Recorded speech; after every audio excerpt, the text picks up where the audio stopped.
Tuhan bersamamu dan bersama rohmu. Inilah Injil suci menurut Matius. Dimuliakanlah Tuhan.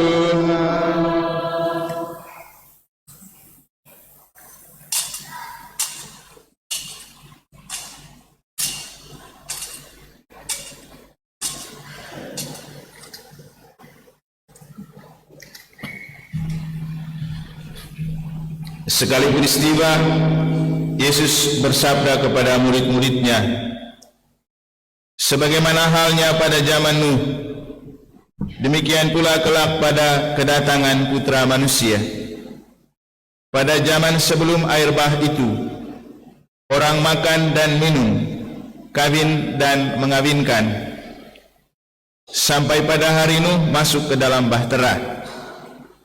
Mereka tidak menyadari apa yang terjadi sampai air bah itu datang dan melenyapkan mereka semua.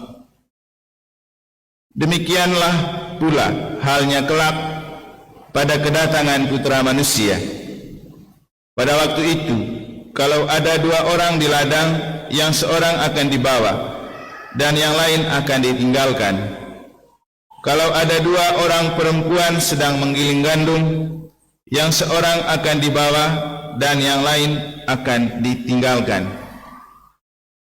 Oleh karena itu, berjaga-jagalah, sebab kamu tidak tahu pada hari mana Tuhanmu datang.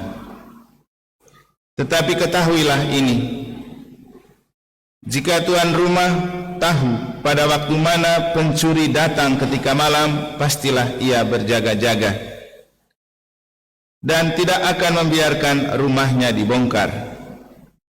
Sebab itu, hendaklah kamu juga siap sedia, karena Putra Manusia datang pada saat yang tidak kamu duga.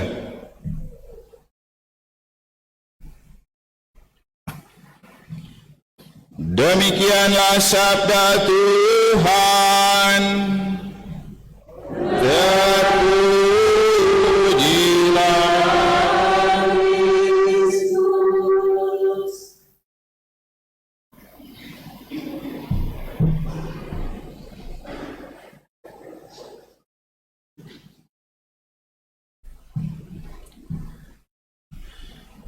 Karena itu berjaga-jagalah, karena kamu tidak tahu kapan Putra Manusia itu datang. Para suster, Bapak Ibu, saudara-saudari, adik-adik dan anak-anak sekalian yang saya kasihi dalam Tuhan, perkataan ini adalah hal yang sering kita jumpai setiap kali kita memasuki masa Adventus atau juga masa Prapaskah. Ajakan Tuhan untuk berjaga-jaga. Mengapa Tuhan sangat peduli dengan keberadaan kita supaya kita perlu berjaga-jaga? Karena secara manusiawi hidup kita gampang terbuai dan terlena oleh keasikan, kemapanan, kenyamanan, mungkin juga keangkuhan dan kesombongan, hal yang membuat kita kurang waspada dan kurang berjaga-jaga. Mungkin untuk bisa lebih update, aktual dan relevan, bagaimana kita mencoba memaknai kata-kata Yesus ini? Coba saya mengumpamakan dengan, karena sekarang kan lagi Piala Dunia 2022 di Qatar. Saya mengambil contoh sebuah tim seperti Argentina. Mereka datang dengan favorit juara, karena mereka sudah mengikuti dan melakoni pertandingan sampai dengan 32 pertandingan tanpa kekalahan selama 3 tahun. Orang lalu memfavoritkan mereka sebagai juara. Argentina adalah negara Katolik. Seperti yang pernah saya ceritakan, dulu ketika mereka menjuarai Piala Dunia tahun 1984 untuk pertama kalinya, ternyata mereka meminta itu di Bunda Maria Perawan di sebuah kampung di Argentina saat mereka membuat latihan. Lalu pada tahun itu mereka juara. Setelah tahun itu mereka sampai ke final tapi tidak juara. Kata orang karena mereka tidak menepati janji. Karena dulu waktu mereka mau memenangi Piala Dunia 84, mereka berjanji akan datang berterima kasih kepada Bunda Maria. Baru ketika tahun 2018 itu mereka datang berterima kasih setelah beberapa kali masuk final tapi gagal. Kemarin waktu mereka mulai pertandingan pertama melawan Arab, karena saya juga favoritnya Argentina, saya selalu mengamati dan melihat ada sebuah penampakan yang agak angkuh dari penampilan mereka, yaitu pemain Argentina yang biasanya memulai permainan dengan doa, waktu itu hampir mereka tidak lakukan, cuman kipernya saja yang buat tanda salib. Messi juga tidak. Kemudian kita menemukan kejutan bahwa mereka kalah dengan Arab Saudi, dan orang mengatakan salah satu penyebab kekalahan itu adalah karena mereka tidak bersyukur dan bersujud. Beda dengan pemain Arab yang lebih banyak bersyukur dan bersujud. Padahal Arab ini underdog. Pengalaman itu membuat mereka belajar, karena kelihatannya mereka anggap remeh, dan karena memang hidup kita seperti itu. Kalau berada di zona nyaman, mapan dan enak, kadang kita terlena dan terbuai dan lupa untuk berjaga dan berwaspada. Karena kerajaan Allah itu datang seperti gol sepak bola. Kadang kita tidak duga dan tidak sangka kapan dia terjadi. Hal yang terjadi dengan Argentina waktu pertandingan pertama. Mereka tidak menyangka bahwa dalam sekejap 5 menit 2 gol digelontorkan oleh Arab. Mereka lengah. Mereka tidak berjaga. Mereka kurang berdoa. Dan mereka anggap remeh lawan. Nah, ini bahaya nih. Menganggap remeh lawan itu sangat membahayakan kita untuk berjaga-jaga. Maka ketika mereka memasuki pertandingan semalam yang kedua, karena nasib mereka sudah di ujung tanduk, harus memenangkan 2 pertandingan terakhir kalau mau lolos. Dan saya lihat apa yang terjadi, ada penampilan berbeda. Sebelum masuk lapangan mereka berdoa, sebelum bermain mereka berdoa. Bahkan setengah main ketika skor masih 0-0, saya melihat Nicolas Otamendi, salah satu backnya itu, lama dia berdoa. Hasilnya mereka menang 2-0 semalam. Mungkin kita mengatakan bahwa sepak bola itu tentang skill. Ya benar. Tapi sehebat apapun skill yang kita punya, kalau Tuhan tidak menghendaki, juga tidak bisa mendapatkan hasil. Karena banyak orang hebat dan orang pintar, ketika dia meremehkan Tuhan dan iman, itu yang membuat dia gagal. Atau contoh lain yang lagi viral itu kan Daniel Mananta. Dulu dia waktu jadi presenter, dia sempat kehilangan suaranya, lalu dia berdoa dan kemudian jadi Katolik. Dia terima komuni dan jadi donatur beberapa gereja di Manggarai. Sekarang apa yang terjadi? Ketika orang semua menyudutkan dia hanya karena pernyataan bahwa di balik salib dan patung Bunda Maria ada unclean spirit, roh jahat. Jadi ini contoh untuk menunjukkan betapa hidup kita itu gampang sekali jatuh atau dituntun oleh kegelapan ketika kita terlena dan terbuai dan lupa daratan. Saya sendiri merasa kaget ketika hari Rabu itu saya khotbah tentang Daniel Mananta ini, dan sampai hari ini dia punya viewersnya di YouTube itu sudah 1,m itu. Di TikTok saya lihat sudah 3,m. Banyak sekali orang yang menonton. Lalu ada umat negara yang bilang gini, Romo laris Romo punya khotbah. Saya bilang, iya, itulah karya Tuhan. Karena kita juga berkhotbah bukan untuk viral, tapi untuk pewartaan. Sehingga saya bahagia walaupun khotbahnya tidak laris di negara, paling tidak laris di medsos, itu cukup. Banyak orang yang dengar, banyak orang yang terinspirasi. Terus hal yang ingin saya katakan kepada kita adalah hidup kita itu seperti itu. Ketika kita terlena, terbuai, itu yang membuat kita tidak berjaga dan berwaspada. Dan justru pada saat itulah kesempatan kuasa kegelapan dan roh jahat akan masuk, menghantam dan menjatuhkan kita. Persis seperti terjadi dengan Argentina melawan Arab Saudi. Beda ketika mereka berjaga-jaga dengan berdoa. Sebelum bertanding, berdoa dulu. Pertengahan pertandingan, berdoa lagi.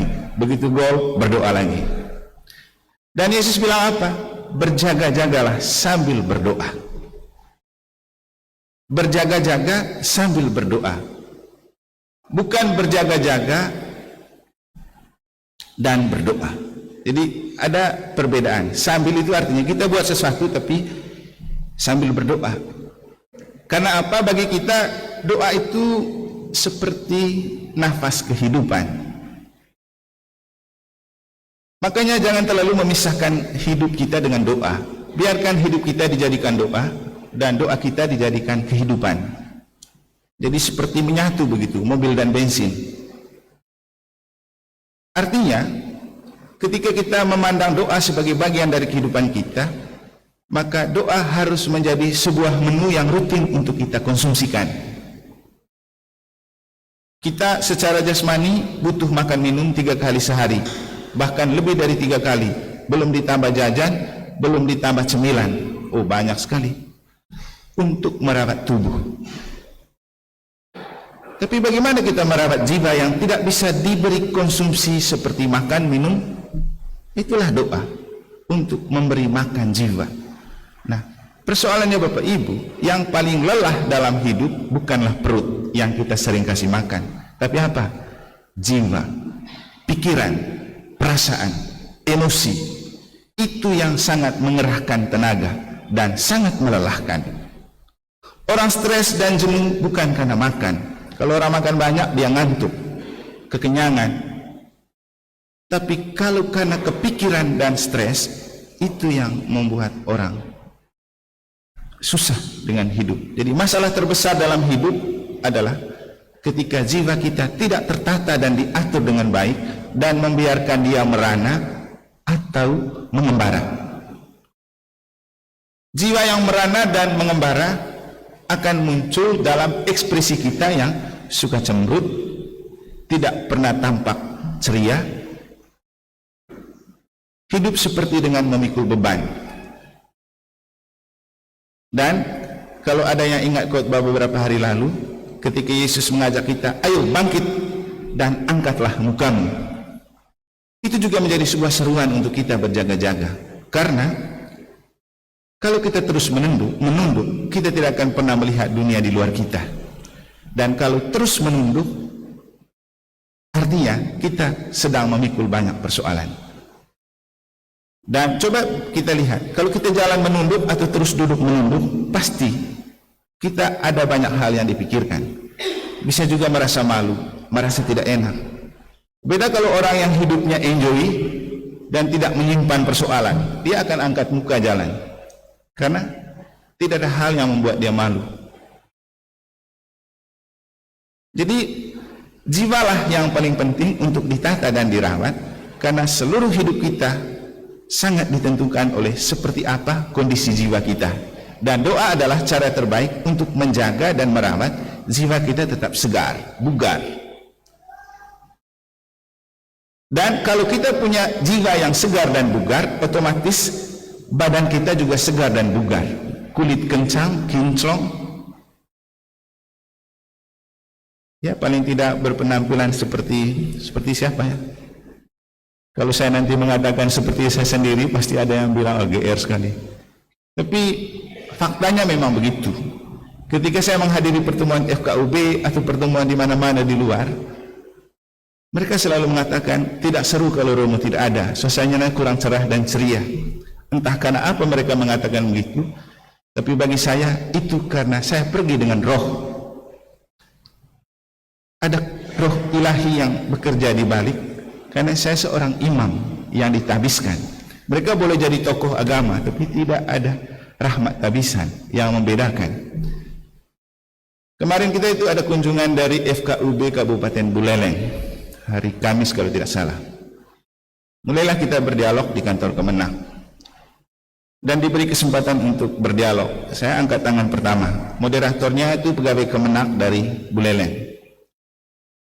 Nanti kalau tidak percaya bisa lihat di YouTube. Begitu saya angkat tangan, dia bilang, ayo kita beri kesempatan kepada Romo dari Jemberana Karena setiap kali Romo omong itu pasti menjadi berkat untuk kita. Coba, bukan orang Katolik loh yang omong. Pasti setiap kali Romo omong itu bisa menjadi berkat untuk kita. Itu kata-kata yang keluar dari mulutnya dia, orang Hindu. Hal yang sama juga saya mendapat banyak kiriman chat ketika begitu viralnya khotbah tentang Daniel Mananta yang dijawab oleh Tuhan dengan gempa di Cianjur, di mana patung dan salibnya tetap berdiri kokoh dan tidak roboh. Lalu ada yang mengatakan Romo punya itu sangat viral. Kan ada banyak juga yang berbicara tentang mereka. Sebenarnya saya juga tidak tahu kenapa harus viral. Bahkan ada media yang menulis lagi itu. Karena tujuan saya seperti biasa setiap hari khotbah saya upload ke medsos. Pertama untuk dokumentasi, memudahkan saya mengingat dan melihat kembali. Yang kedua sebagai sebuah media pewartaan. Siapa tahu orang iseng-iseng lihat kan lumayan. Kita berkhotbah dan menjadi inspirasi untuk 1-2 orang sudah sangat bersyukur. Karena kita yang datang dengar langsung kan belum tentu nyimak. Terus apa dia bilang? Ya karena beda. Romo kan berkhotbah. Mereka lain berkomentar. Ya itulah karya Tuhan. Kita tidak tahu Tuhan mau buat apa dengan kita. Yang paling penting lakukan apapun dengan tulus dan ikhlas, biar itu bisa menjadi terang untuk orang. Jadi Bapak Ibu Saudara-saudari, kembali ke pentingnya merawat jiwa supaya kita tampak istimewa. Percuma kita keluar masuk salon untuk merawat tubuh, badan, penampilan, body. Kalau jiwa rapuh dan kusut, kita tidak akan pernah segar. Mungkin kita mengeluarkan banyak biaya untuk perawatan tubuh. Ada tanam mata di kepala, tanam bulu di mata, kasih kencang pipi supaya tidak keriput. Kita mengeluarkan berapa dana? Boleh. Tapi coba Anda tes dengan kencangkan kerohanian, kencangkan jiwa. Saya beberapa kali ketemu orang dan mereka kaget ketika saya mengatakan saya sudah berusia 46 tahun. Ah masa? Iya. Tapi kelihatannya kok awet muda, katanya. Saya bilang iya, rajin olahraga dan rajin berdoa serta rajin misa, itu saja kuncinya. Karena mens sana in corpore sano. Di dalam tubuh yang sehat terdapat jiwa yang sehat, dan kalau ada jiwa yang sehat pasti tubuh sehat. Tapi kalau jiwa rapuh dan stres terus, pasti badan kita juga kusut dan layu. Jadi inilah yang dimaksudkan oleh Tuhan untuk kita berjaga-jaga. Dan berjaga-jaga itu penting supaya kita tidak terlena dan terbuai dengan keasikan-keasikan hidup di dunia, membuat kita melupakan Tuhan, melupakan doa, melupakan misa. Itu penting untuk merawat jiwa, dan itu penting untuk kita selalu berjaga-jaga. Makanya Nabi Yesaya dalam bacaan pertama mengajak kita, marilah kita berjalan sebagai anak-anak terang. Dan Santo Paulus dalam bacaan kedua mengatakan, mari kita berjalan sebagai anak terang dan kenakan Kristus sebagai senjata terang. Jadi ini bagus. Mari kita berjalan sebagai anak-anak terang dan kenakan Kristus sebagai senjata terang. Hal yang kemudian kenapa gereja mensimbolisasikan masa Adventus itu dengan lilin-lilin yang ada. Kita akan dituntun selama masa Adventus dengan 4 lilin yang punya makna tersendiri sampai dengan berwarna pink. Artinya lilin adalah simbol cahaya Kristus. Tuhan mengirimkan cahaya itu untuk menerangi hati dan pikiran agar kita berjalan bersama Kristus sebagai senjata hidup sebagai anak-anak terang. Maka yang kita lakukan selama masa Adventus adalah lebih gemar lagi untuk dekat dengan Kristus, berjalan dengan Kristus. Apa sarana yang bisa membantu untuk kita selalu berjalan dengan Kristus? Misa, doa, pendalaman AAP. Itu adalah cahaya-cahaya yang menuntun kita supaya kita itu tidak terlena dan terbuai dengan pekerjaan, keasikan, rutinitas dan kesibukan, hal yang membuat kita selalu tampak kusut dan lelah. Kita perlu merawat hidup rohani. Gereja, saya senang sekali tadi referen Mazmur itu yang dinyanyikan oleh Pak Stef atau Bapak Angel. Apa sudah referennya tadi? Marilah kita ke rumah Tuhan dengan sukacita. Coba Bapak Ibu maknai baik-baik. Dan coba lihat diri Anda sekarang. Apakah Anda datang ke rumah Tuhan dengan sukacita? Saya lihat masih banyak wajah cemberut. Jadi mari kita ke rumah Tuhan dengan sukacita. Kenapa dengan sukacita? Karena misa adalah obat bagi pendosa. Nanti dengar lagi khotbah saya di YouTube itu beberapa saat lalu. Misa itu obat bagi pendosa. Inspirasinya ketika Yesus gemar mampir makan di rumah pemungut cukai dan orang berdosa. Karena dia datang untuk orang berdosa. Dia berikan kita misa untuk orang berdosa. Saya chat dengan umat negara beberapa hari lalu, sambil guyon-guyon sih. Dia berkomentar tentang status yang saya buat. Lalu saya juga menjawab begini, saya lihat kamu beberapa hari ini beberapa kali ikut misa harian. Ini juga efek dari kamu rajin ikut misa harian. Terus dia jawab apa? Romo, saya itu coba untuk rajin ikut misa harian karena saya merasa diri berdosa. Yang lain itu bonus. Jadi Romo, saya coba rajin ikut misa karena saya merasa berdosa. Yang lain itu bonus. Coba kita datang ke gereja karena kita merasa sudah penuh sesak dosa dari dalam diri dan hidup kita. Coba kita ke gereja, datang dengan sukacita karena di gereja akan diampuni oleh Tuhan. Kita ada momen seruan tobat. Nanti juga ada tubuh Kristus yang kita terima sebagai konsumsi. Dengan didahului dengan kata-kata, berbahagialah Anda yang diundang ke perjamuan anak domba. Lalu kita jawab, Tuhan, saya tidak pantas. Tuhan datang pada saya, tapi bersabdalah saja maka saya akan sembuh. Karena kita tidak pantas, kita perlu datang. Sering terjadi terbalik, kita merasa tidak pantas, lalu tidak datang. Kenapa kamu tidak datang? Aduh Romo, saya dosa sekali, saya tidak pantas. Ya justru karena itu, ayo ke gereja. Karena masalahnya begini, kalau kita terlena dengan perasaan kita tidak pantas dan tidak layak, setan akan terus melingkupi kita. Pikiran kita akan selalu gelap, hati kita akan selalu gelap, dan lama-lama akan menjadi kronis. Lalu dia bisa menyimpulkan bahwa tidak ke gereja, tidak berdoa, dan tidak misa itu prestasi. Bangga kalau tidak pernah ke gereja, bangga kalau tidak ikut misa. Coba, kan lucu. Tapi lama-lama kalau kegelapan terus menghantui pikiran dan hati kita, akan kita merasa bahwa hal-hal aneh dan yang tidak bagus itu akan kita bangga. Termasuk ketika kita tidak sopan terhadap sesama, berkata kasar dan caci maki sesama, kita anggap itu sebuah kehebatan dan pahlawan. Itu bahaya. Kegelapan terlalu gelap melingkupi hati dan pikiran. Dan ini juga ajakan Santo Paulus atau ajakan kita suci hari ini. Mari kita hidup dengan sopan, dengan baik.